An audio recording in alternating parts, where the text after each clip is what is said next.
Hi everyone, welcome back to this another video. आज का ये होने वाला हमारा पीवाईक्यू नंबर 31, जिसमें कि हम डिस्कस करने वाले हैं एनिमल फिजियोलॉजी से रिलेटेड पीवाईक्यू। लास्ट 2 डेज और बचे हैं, सैटरडे एंड संडे, जिसमें कि हम पीवाईक्यू को एनिमल फिजियोलॉजी को डिस्कस करेंगे। अगर आपको नहीं पता है तो हम आपको बता दें कि हम daily MSc zoology CSIR net life science से रिलेटेड पीवाईक्यू को डिस्कस करते हैं। एवरीडे मॉर्निंग में ये वीडियो आपको मिल जाती है। हर वीक में हम डिफरेंट सब्जेक्ट को डिस्कस करते हैं। जैसा कि आपको पता भी है कि सीएसआईआर नेट जून 2026 का फॉर्म भी आ चुका है, तो और प्रिपरेशन को बूस्ट देने के लिए हम ज़्यादा से ज़्यादा डिस्कस क्वेश्चन करेंगे। आज ये पीवाईक्यू नंबर 31 होने वाला है, जिसमें कि एनिमल फिजियोलॉजी का हम पीवाईक्यू डिस्कस करेंगे। प्रैक्टिस एमसीक्यू हम डेली करते हैं। इसके लिए हम डेली 6+ क्वेश्चन से ज़्यादा डिस्कस करने की कोशिश करते हैं एवरीडे। लास्ट 10 ईयर्स की ये पीवाईक्यू होते हैं, जिसमें कि हम टॉपिक वाइज पीवाईक्यू डिस्कस करते हैं, उनके सॉल्यूशन को डिटेल में डिस्कस करते हैं, टाइम सेविंग टिप्स भी लेते हैं। तो चलिए आज का पीवाईक्यू सेशन स्टार्ट करते हैं। और आपके क्वेश्चन जितने बनेंगे उनको आप कमेंट बॉक्स में कमेंट करिएगा। और साथ ही साथ दूसरी इंपॉर्टेंट चीज़ है जो उसके बारे में डिस्कस कर लेते हैं। सबसे पहली बात तो ये, आप अगर पहली बार हमारे चैनल पर आ रहे हैं सब्सक्राइब जरूर करिएगा, जिससे कि हमें हमारे प्रिपरेशन में और आपके प्रिपरेशन में भी आपको एक बूस्ट मिले, क्योंकि डेली पीवाईक्यू आपको मॉर्निंग में मिल जाते हैं। अगर वीडियो पसंद आ रही है तो प्लीज़ लाइक करिएगा, नोटिफिकेशन बेल ऑन कर लीजिए, जिससे कि आपको डेली नोटिफिकेशन वीडियो के मिल जाए। कमेंट बॉक्स में कोई भी डाउट हो तो कमेंट कर सकते हैं आप, और अपने दोस्तों के साथ शेयर जरूर करिएगा। सारी वीडियो पीडीएफ आपको कहाँ मिल जाएगी? टेलीग्राम ग्रुप में मिल जाएगी, ये दिया हुआ चैनल का लिंक। तो चलिए स्टार्ट करते हैं आज के पहले क्वेश्चन से, जो कि दिया हुआ है हार्मोन्स। उसके बाद उनके कैरेक्टरिस्टिक फीचर दिए हैं और उनमें से हमको बताना कि कौन से ऑप्शन सही हैं। तो यहाँ बात करें तो हार्मोन्स के बारे में कह रहा है, तो कह रहा है यहाँ generally utilize negative feedback mechanism regulate their secretion. तो अगर आपने हार्मोन्स के बारे में थोड़ा सा भी पता होगा तो उनको पता होगा कि हार्मोन्स में क्या होता है, नेगेटिव फीडबैक मैकेनिज्म होता है, जिसके जरिए क्या होता है कि उन्हें रेगुलेट किया जाता है हार्मोन्स को। तो ऑप्शन नंबर 1 हमारा सही होगा। सेकंड कह रहा है will only affect target cell far removed from the hormone producing secretory cell. तो ऐसा नहीं होता है, केवल अफेक्ट टारगेट सेल को तो करती हैं, लेकिन बहुत दूर की टारगेट सेल को यहाँ कह रहा है कि जो सिक्रेटरी सेल्स होती हैं उनसे दूर की टारगेट सेल को अफेक्ट करती हैं, रिमूव करती हैं वहाँ पे। तो ये ऑप्शन हमारा गलत हो जाएगा, ये सेकंड ऑप्शन हमारा नहीं होगा। यहाँ के बाद थर्ड ऑप्शन होगा must bind to transport proteins और in order to circulate in the blood. तो यहाँ कह रहा है कि मस्ट जैसे यहाँ पे ओनली कह दिया था, तो ओनली शब्द और ये मस्ट शब्द, इन सबसे थोड़ा बचने की कोशिश किया करिए, क्योंकि बहुत ज़्यादा ये डीप सब इन पे प्रेशर दे के कहता है कि only affect target cell and must bind to transport protein. तो ऐसा नहीं होता। अगर जो हमारे स्टेरॉयड हार्मोन्स होते हैं वो तो डायरेक्ट ब्लड में नहीं होते हैं डंप, वो डायरेक्ट तो न्यूक्लियस में चले जाते हैं सेल के। तो यहाँ पे ज़रूरी नहीं है कि सारे इस जो ट्रांसपोर्ट मिलेंगे वो हमेशा ब्लड में ही मिलेंगे, दूसरे जगहों पे भी मिल सकते हैं प्रोटीन्स में। तो ये वाला ऑप्शन भी हमारा गलत हो जाएगा यहाँ पे। इसके अलावा थर्ड में कह रहा है will only cause an effect on sales with receptor for the hormones. तो ये सही कह रहा है ऑप्शन कि ये केवल क्या होंगी कि जो जिस सेल को इफेक्ट करना होगा उन्हीं को जाके इफेक्ट करती हैं, और क्योंकि उनके पास उनके रिसेप्टर होते हैं उस हार्मोन्स के। तो ये वाला ऑप्शन हमारा सही हो जाएगा 4 वाला। फिफ्थ कह रहा है can regulate responsiveness of the target tissue controlling the number of receptor for the hormone. बिल्कुल सही कह रहा है कि अगर हार्मोन को रेगुलेट करना तो उनके रिसेप्टर से भी रेगुलेट किया जाता है, उनके नंबर को बढ़ा के या फिर कम करके। तो ऑप्शन नंबर 5 भी सही हो जाएगा। तो उसके हिसाब से देखा जाए कौन सा ऑप्शन सही है, तो ऑप्शन नंबर ए में 1 कह रहा है, 2 कह रहा है, 3 कह रहा है। तो ये ऑप्शन गलत हो जाएगा, क्योंकि 2, 3 हमारा गलत है। 1, 2, 4, 5 भी गलत है, 1, 4, 5 केवल सही है। तो ये ऑप्शन नंबर डी में कह रहा है, तो ये वाला ऑप्शन नंबर डी सही हो जाएगा। नेक्स्ट क्वेश्चन कह रहा है the pituitary gland posterior lobe produce 2 hormone. तो पिट्यूटरी ग्लैंड अगर आपने पढ़ा हुआ तो इसमें ये केवल 2 ही हार्मोन प्रोड्यूस करती है, वो भी प्रोड्यूस नहीं करती, ये केवल उनको सर्कुलेट करती, ट्रांसपोर्ट करती है, मतलब उनको रिलीज करती है। वो हाइपोथैलेमस से बन के आते हैं, वैसोप्रेसिन एंड ऑक्सीटोसिन। तो ऑप्शन नंबर ए ही हमारा सही हो जाएगा। बाकी सारे ऑप्शन आई थिंक गलत हैं। हाँ, टेस्टोस्टेरोन एल्डोस्टेरोन भी गलत है, कॉर्टिसोन कॉर्टिकोस्टेरोन भी गलत है, प्रोजेस्टेरोन एंड एस्ट्राडियोल भी गलत है। वैसोप्रेसिन और ऑक्सीटोसिन सही ऑप्शन हो जाएगा। In which of the following combination name of the hormones in chemical types and tissue of origin. यानी यहाँ पे हार्मोन का नेम दिया है, उनके केमिकल टाइप को दिया है, और उनसे प्रोड्यूस किस ऑर्गन से प्रोड्यूस होता है वो दिया हुआ है। तो बात करें एल्डोस्टेरोन की, ये बता रहा है पेप्टाइड हार्मोन होता है, पेनक्रियास से प्रोड्यूस होता है। तो एल्डोस्टेरोन की बात करें तो ये पेप्टाइड हार्मोन तो होता है, लेकिन पेनक्रियास से नहीं प्रोड्यूस होता है। तो इस हिसाब से ये वाला ऑप्शन क्या हो जाएगा, गलत हो जाएगा। एल्डोस्टेरोन आपका एड्रिनल ग्लैंड होती है वहाँ से प्रोड्यूस होता है। ग्लूकागॉन की बात करें पेप्टाइड है, एड्रिनल कॉर्टेक्स से, बिल्कुल गलत कह रहा है। ग्लूकागॉन आपका पेनक्रियास से प्रोड्यूस होता है आपके, लेकिन पेप्टाइड होता है लेकिन एड्रिनल कॉर्टेक्स से नहीं प्रोड्यूस होता, तो ऑप्शन नंबर बी भी गलत हो जाएगा। ACTH एडिनोकॉर्टिकोट्रोपिक रिलीजिंग हार्मोन पॉलीपेप्टाइड है, एड्रिनल कॉर्टेक्स से प्रोड्यूस होता है, बिल्कुल गलत कह रहा है, ये पॉलीपेप्टाइड नहीं, सॉरी एड्रिनल कॉर्टेक्स से नहीं प्रोड्यूस होता है। वैसोप्रेसिन की बात करें तो पेप्टाइड हार्मोन होता है, पोस्टीरियर पिट्यूटरी से होता है, तो यहाँ पे भी हमने देखा कि वैसोप्रेसिन पोस्टीरियर पिट्यूटरी से प्रोड्यूस होता है, तो ये वाला ऑप्शन हमारा ऑप्शन नंबर डी यहाँ पे सही जाएगा, तो ऑप्शन नंबर डी वाला ऑप्शन हमारा एकदम करेक्ट हो जाएगा। नेक्स्ट क्वेश्चन के बढ़ते हैं, आपके स्क्रीन पे शो हो रहा है, उसका भी आंसर देने की कोशिश करिएगा। आज हमारे ज़्यादा क्वेश्चंस हैं तो उनको थोड़ा फास्ट चलेंगे हम और सारी चीज़ों को समझते हुए जल्दी जल्दी डिस्कस करेंगे। विच one of the following hormones does not act by secondary messenger system, यानी ऐसा इनमें से कौन सा हार्मोन है जो सेकेंडरी मैसेंजर सिस्टम की तरह वर्क नहीं करता है। तो पहले ऑप्शन को हम देखते हैं फिर डिस्कस करते हैं। तो यहाँ फर्स्ट ऑप्शन कह रहा है ग्लूकागॉन, ग्लूकागॉन के बाद आपका कह रहा है एपिनेफ्रिन, एपिनेफ्रिन के बाद कह रहा है फॉलिकल स्टिमुलेटिंग हार्मोन जैसे कि FSH और टेस्टोस्टेरोन। तो बात करें ग्लूकागॉन की तो और एपिनेफ्रिन और फॉलिकल FSH की बात करें तो ये सारे क्या होते हैं, इनको सेकंड मैसेंजर की ज़रूरत पड़ती है। सेकंड मैसेंजर क्या होता है कि मान लीजिए अगर आपकी ये कोई सेल है तो इस सेल के अंदर क्या हो जाएगा, इस सेल के अंदर आपका क्या होता है कि अगर कोई रिसेप्टर आ रहा है, यहाँ से कोई हार्मोन आ रहा है, तो जो जिन हार्मोन को सेकंड मैसेंजर सिस्टम की ज़रूरत पड़ती है वो सेल मेम्ब्रेन को क्रॉस नहीं कर पाते हैं और सेल के अंदर डायरेक्ट एंट्री नहीं ले पाते हैं, तो वो क्या करते हैं आके बाहर लग जाते हैं और अंदर के कोई सेकंड मैसेंजर आके वो आपस उनसे इंटरेक्ट करते हैं और उनके मैसेज को ले जाते हैं सेल में। लेकिन इनमें से पूछ रहा है कौन सा हार्मोन जो है वो सेकंड मैसेंजर सिस्टम का यूज़ नहीं करता है। तो बात करें इन तीनों की, ग्लूकागॉन, एपिनेफ्रिन और फॉलिकल स्टिमुलेटिंग हार्मोन की, तो ये सेकंड मैसेंजर सिस्टम का यूज़ करते हैं, मतलब कि सेल मेम्ब्रेन को डायरेक्ट क्रॉस नहीं कर पाते हैं, तो ये मतलब कि दूसरे मैसेंजर को यूज़ करते हैं अपने सिग्नल को पहुंचाने के लिए। लेकिन टेस्टोस्टेरोन जो होता है ये एक स्टेरॉयड हार्मोन होता है और ये डायरेक्ट सेल के अंदर एंट्री मान लेता है, न्यूक्लियस तक के अंदर एंट्री मान लेता है, तो इस वजह से क्या होता है टेस्टोस्टेरोन सेकंड मैसेंजर का यूज़ नहीं करता, ये डायरेक्ट अंदर आ जाता है। तो यहाँ पे ये वाला ऑप्शन सही हो जाएगा। Which hormone bind to intracellular receptor, intracellular receptor मतलब कि सेल के कोई सेल है, सेल के अंदर के रिसेप्टर से कौन सा हार्मोन बाइंड कर जाता है यहाँ पूछ रहा है। तो कह रहा है insulin, growth hormone, triiodothyronine and thyroid stimulating hormone. तो यहाँ पे जो ट्राईआयोडोथायरोनाइन होता है जिसे कि हम T3 भी कहते हैं, तो ये क्या होता है, ये इंट्रासेलुलर रिसेप्टर होता है, ये डायरेक्ट आके न्यूक्लियस से बाइंड होता है। अगर आपने थायराइड हार्मोन की सिग्नलिंग पढ़ी होगी, उसका हार्मोनल कंट्रोल पढ़ा होगा तो। विच one of the following hormone does not act by the second messenger system, तो यहाँ पे भी फिर से वही क्वेश्चन पूछ लिया है, तो इसके ऑप्शन को हम देखते हैं क्या दे रहा है। फर्स्ट ऑप्शन कह रहा है ग्लूकागॉन, ग्लूकागॉन आपका पैनक्रियास से सिक्रीट होता है और ये दूसरी बात क्या होता है, इसको सेकंड मैसेंजर की ज़रूरत पड़ती है, ये आके केवल सेल तक सेल पे रह जाता है, उसके अंदर आने में इसको सेकंड मैसेंजर सिग्नलिंग के लिए सेकंड मैसेंजर की ज़रूरत पड़ती है। एपिनेफ्रिन की बात करें तो ये आपका एड्रिनल कॉर्टेक्स से, शायद एड्रिनल कॉर्टेक्स से ये आता है और सिक्रीट होता है।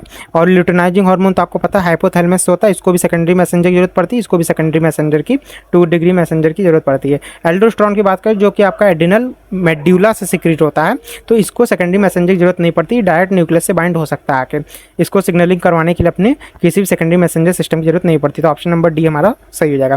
विच one of the following statement respect to the testosterone is not true, यानी टेस्टोस्टेरोन के बारे में यहाँ पे कुछ स्टेटमेंट दिया है और कौन सा स्टेटमेंट ट्रू नहीं होगा उसके बारे में पूछ रहा है। तो देखते हैं, पहले पढ़ते हैं कौन सा स्टेटमेंट है फिर देखते हैं कौन सा सही होगा। Testosterone receptor mutant by embryonic lethal, testosterone receptor is essential for male reproduction, testosterone is produced in female rats, testosterone is not essential for fetal growth.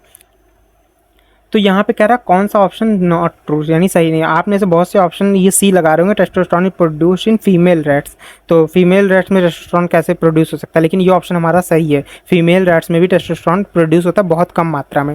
Testosterone is not essential for fetal growth, ये भी option सही कह रहा है। Fetal growth के लिए testosterone essential नहीं होता, बाकी सारे जो ग्रोथ हार्मोन ये सब होते हैं ये उसकी प्रॉपर मेंटेनेंस करते हैं, टेस्टोस्टेरोन की जरूरत नहीं पड़ती। Testosterone receptor is essential for male reproduction, ये तो ऑप्शन बिल्कुल भी सही कह रहा है। टेस्टोस्टेरोन रिसेप्टर म्यूटेंट इन एम्ब्रियोनिक लीथल, कह रहा है कि टेस्टोस्टेरोन रिसेप्टर जो होता है एम्ब्रियोनिक लीथल में म्यूटेंट हो जाता है और इसके बाद क्या होता है कि वो जिंदा रहता है एम्ब्रियोनिक लीथल जो होता है, लेकिन ये ऑप्शन गलत है क्योंकि टेस्टोस्टेरोन रिसेप्टर अगर म्यूटेंट हो जाता है तो एम्ब्रियोनिक लीथल की डायरेक्ट डेथ हो जाती है, तो इस सबसे ये ऑप्शन हमारा गलत हो जाएगा, नॉट ट्रू है। तो बाकी सारे ऑप्शन सही होंगे। नेक्स्ट क्वेश्चन के ऊपर बढ़ते हैं। नेक्स्ट क्वेश्चन आपकी स्क्रीन पे शो हो रहा है, नेक्स्ट स्लाइड। यहाँ क्या कह रहा है, administration of oestrogen in adult mail rats result in, यानी अगर एस्ट्रोजन को एडल्ट मेल रैट में देखा गया और उसका क्या रिजल्ट निकला पहले वो दे। यहाँ पर कुछ सजेस्ट किया गया ऑप्शन, उसमें सही ऑप्शन बताना है। Decrease testosterone production, decrease luteinizing hormone and testosterone production, increase estrogen secretion in testis, none of the above. या क्या कह रहा है, एस्ट्रोजन टू एडल्ट मेल, यानी एस्ट्रोजन को एडल्ट मेल में अगर इनकी डाल दिया गया तो क्या रिजल्ट निकलेगा। तो इसका जो रिजल्ट निकलेगा, पहली बात उसका LH हार्मोन डिक्रीज हो जाएगा और टेस्टोस्टेरोन प्रोडक्शन क्या हो जाएगा, वो भी डिक्रीज हो जाएगा। तो ऑप्शन नंबर बी सही हो जाएगा। केवल टेस्टोस्टेरोन प्रोडक्शन नहीं होगा क्योंकि उसके साथ LH भी तो डिक्रीज हो, क्योंकि LH ही तो बढ़ाता है टेस्टोस्टेरोन को, तो ये वाला ऑप्शन गलत हो जाएगा। एस्ट्रोजन भी गलत हो जाएगा क्योंकि टेस्टिस कैसे एस्ट्रोजन प्रोड्यूस करने लग जाएगा। नन ऑफ द अबव, ये तो गलत ही हो जाएगा। ऑप्शन नंबर बी हमारा एकदम सही होगा। नेक्स्ट क्वेश्चन की ओर बढ़ते हैं। नेक्स्ट क्वेश्चन आपकी स्क्रीन पे शो हो रहा है, उसका भी जवाब दीजिएगा। यहाँ पे क्या कह रहा है कि radioactive, 9 number question, radioactive iodine can be incorporated to, यानी रेडियो एक्टिव आयोडीन जो होता है वो किसके साथ मिल के मतलब कि अपनी एक्टिविटी को शो करता है। तो यहाँ पे क्या होता है, serine, threonine, tyrosine and leucine. यहाँ पे क्या होता है कि सेरीन, थ्रियोनिन और ल्यूसिन जो अमाइनो एसिड है, इनके पास कोई भी मतलब कि ऐसा ग्रुप, फ्री ग्रुप नहीं होता है, फ्री एरिया नहीं होता है जो कि रेडियो एक्टिव आयोडीन से अटैच हो सके, उसको अपने पास जगह दे सके। लेकिन जो टायरोसिन होता है अमाइनो एसिड, इसके पास एक फ्री एरिया होता है। अगर आपने स्ट्रक्चर देखा होगा थायराइड हार्मोन में, जो कि टायरोसिन प्रिकर्सर है थायराइड हार्मोन का, तो आयोडीन आके इससे बाइंड हो जाता है T3 से, और उसके बाद क्या होता है कि ये रेडियो एक्टिविटी को शो करता है, यानी टायरोसिन से बाइंड हो सकता है। तो ऑप्शन नंबर हमारा सी सही हो जाएगा। The receptor for which of the following hormones is a transcription factor, यानी ऐसा कौन सा रिसेप्टर है इन सारे हार्मोन्स में जो कि ट्रांसक्रिप्शन फैक्टर की तरह वर्क करता है। तो ऑप्शन को पहले देखते हैं, फिर उसके बाद डिस्कस करते हैं। तो ऑप्शन अगर हम देखते हैं तो यहाँ बोल रहा है insulin first option, glucagon, estradiol and adrenaline. तो यहाँ पे इंसुलिन, ग्लूकागॉन और एड्रेनलिन जो होते हैं ये आपके पेप्टाइड हार्मोन होते हैं, अमाइनो एसिड डेरिवेटिव हार्मोन्स होते हैं। ये क्या होते हैं कि सेल की सतह तक ही, यानी सरफेस तक ही जा पाते हैं। यानी अगर कोई ये सेल है तो ये सारे केवल यहाँ पे केवल इसकी सरफेस तक जा पाएंगे। लेकिन अगर एस्ट्रेडियोल की बात करें, जिसे कि हम दूसरे नाम एस्ट्रोजन से भी जानते हैं, तो एस्ट्रोजन क्या होता है कि ये डायरेक्ट क्या होता है कि सेल के अंदर एंट्री मान लेता है, तो और जाके ट्रांसक्रिप्शन फैक्टर अपने रिसेप्टर से खुद जुड़ के ट्रांसक्रिप्शन फैक्टर बनाता है और जीन पे जाके एक्सप्रेस करता है। तो ये एस्ट्रोडियोल जो है ये ऑप्शन सही हो जाएगा क्योंकि डायरेक्ट ट्रांसक्रिप्शन फैक्टर से वर्क करता है। लेकिन इंसुलिन, ग्लूकागॉन, एड्रेनलिन को सेकंड मैसेंजर की जरूरत पड़ती है। तो इस हिसाब से ऑप्शन नंबर सी सही हो जाएगा। तो 11 नंबर क्वेश्चन कह रहा है the development of adult characteristic in moulting of insect promoted by.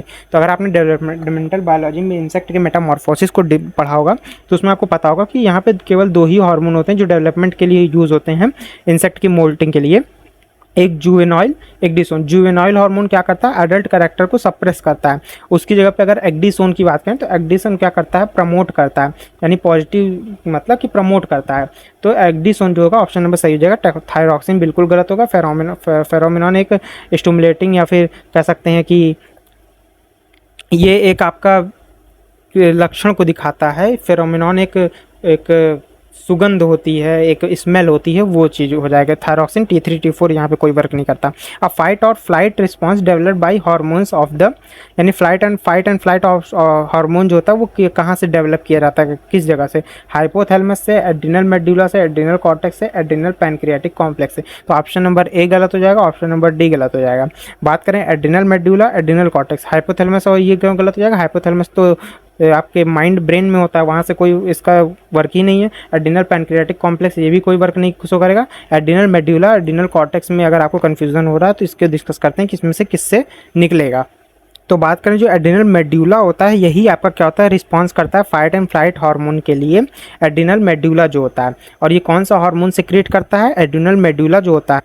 तो एड्रिनल मेडुला जो होता है ये आपका एड्रेनलिन जो होता है इसको सिक्रेट करता है। ये आपका फाइट एंड फ्लाइट हार्मोन के लिए रिस्पॉन्स के लिए रिस्पॉन्सिबल होता है। और एड्रिनल कॉर्टेक्स की बात करें तो ये आपका कॉर्टिसोल लेवल को इंक्रीज करता है, कॉर्टिसोल को सिक्रेट करता है।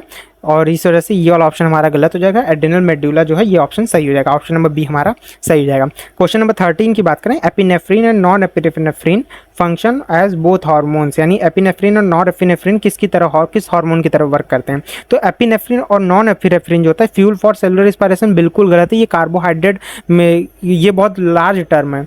Ions to promote the action potential, ये भी बहुत लार्ज, मतलब कि ये तो होगा ही नहीं। Solute and promote osmotic flow, ये इसमें भी नहीं आएंगे। न्यूरो ट्रांसमीटर जो होते हैं इनके लिए वर्क करते हैं कौन, एपिनेफ्रिन एंड नॉन एपिनेफ्रिन। बात करें all the hormones of the adrenal cortex are synthesize from adrenal cortex, जैसा कि अभी हमने बात करी कॉर्टिसोल को सिंथेसाइज करते हैं, तो ये किस मतलब कि किस चीज़ से सिंथेसाइज करते हैं, कह रहा है option tyrosine, glycoprotein, cholesterol and fat. तो बात करें 14 नंबर क्वेश्चन में कौन सा ऑप्शन सही होगा कि इसमें कि एड्रिनल कॉर्टेक्स से किस चीज़ से सिंथेसाइज होते हैं। ऑप्शन नंबर जो सी होगा, जो कि कोलेस्ट्रॉल है, ये आपका सिंथेसाइज करवाता है एड्रिनल कॉर्टेक्स से। आपके किसको सिंथेसाइज करवाता है, कॉर्टिसोल को सिंथेसाइज करवाने में रोल प्ले करता है कौन, कोलेस्ट्रॉल। टायरोसिन आपका नहीं होगा, ग्लाइकोप्रोटीन नहीं होगा, फैट्स नहीं होगा। फैट बहुत लार्ज टर्म में आ जाता है। टायरोसिन आपका T3 T4 के लिए यूज़ हो जाएगा, प्रिकर्सर के लिए अमाइनो एसिड। और ग्लाइकोप्रोटीन्स जो होते हैं ये आपके पैनक्रियाज के से सिक्रीट होने के लिए यूज़ हो जाते हैं। कोलेस्ट्रॉल जो होगा ये सिंथेसाइज करेगा आपके एड्रिनल कॉर्टेक्स से कॉर्टिसोल को। नेक्स्ट क्वेश्चन की ओर बढ़ते हैं। आई थिंक आज के लिए बस इतना ही होगा। नेक्स्ट क्वेश्चन की तरफ बढ़ते हैं। नेक्स्ट क्वेश्चन आपकी स्क्रीन पे शो हो रहा है, देखते हैं अगर नेक्स्ट क्वेश्चन हुआ तो।